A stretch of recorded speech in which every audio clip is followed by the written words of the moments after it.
Why us? Is a great question. So let's talk about that. Hiring new people is a costly activity. Although the dollars we spend to attract qualified new hires can be significant, this cost pales in comparison to the amount of time you must invest into each individual. When we take a chance on a new hire, we then must work to make sure they are a good fit. Are they following our guidelines? Are they treating our customers well? Do they add value to our company? And do they have room to grow? At the Home Service Institute, we focus on the one person in your company who spends the most time in front of your customer, your technician. I'll talk a little bit more about that in a minute. We are members of NARI and do ascribe to their definition of a lead carpenter.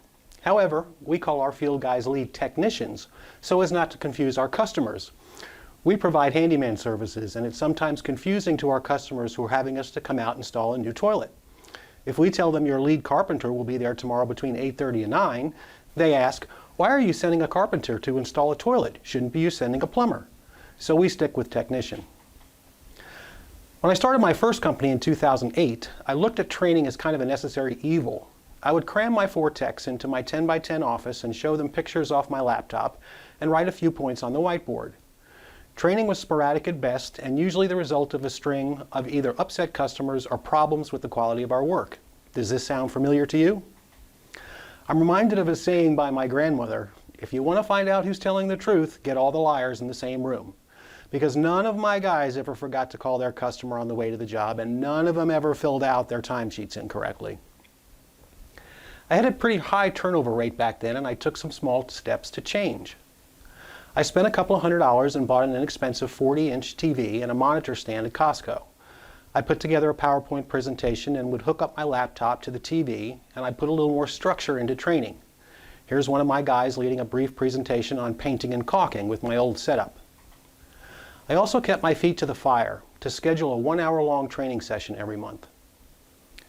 I said I'd get back to why we focus on the training of your tech at Home Services Institute. First, it's the employee who spends most time with your customer. As I said, he is the face of your company. Your customers may remember the nice lady they talked to on the phone to set up the appointment, or the nice young man who came over to my house to give me the estimate.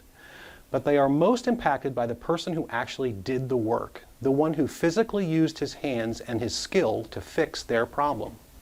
They might not remember his name in 2 months, but they will remember to call your company again when they need your help, and it will be because of that guy. Second, we know the personality type of the lead tech very well. We use the analogy of them as lone wolves. On the whole, they are very confident people, almost to the point of cockiness. They are very independent and generally don't want help. They usually have a hard time playing nice in the sandbox with others. We are able to use these traits to bring them to understand that they are much stronger as a pack. Our training videos all start with a story. Some are about people, others about places or things. For example, we have a story called Call the Ball, which is about what it takes to land a jet on an aircraft carrier. And from this one story, we can then pick out 2 or 3 aspects of the story that directly relate to their role in the company. For example, in Call the Ball, we could talk about the exact point your technician assumes the responsibility for your customer, or the importance in relying on another member of your team as your customer is treated as they move through the cycle of their business with you and your company. In short, we can help you improve establishing the overall culture within your company. We will show you how your regular training needs to incorporate 1, a company message, 2, a process or procedural message, and 3, a technical message to be impactful. We consider our approach to be more than a team building method. We prefer to say culture building. Currently, I have the luxury of a large space to train employees. Here you see how our current environment is set up. We talk a lot about who we are and what we do.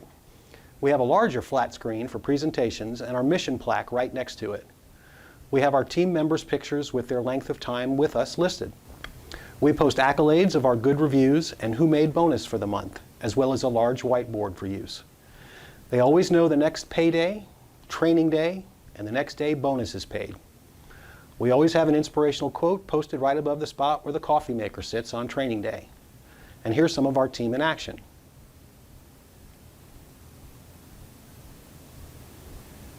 Given the message. So that's why us. Implementing and maintaining a consistent training function with your techs that addresses your company's culture will reduce hiring costs, will increase productivity, and will put dollars on your bottom line. It would mean the world to us if you'd let us show you how.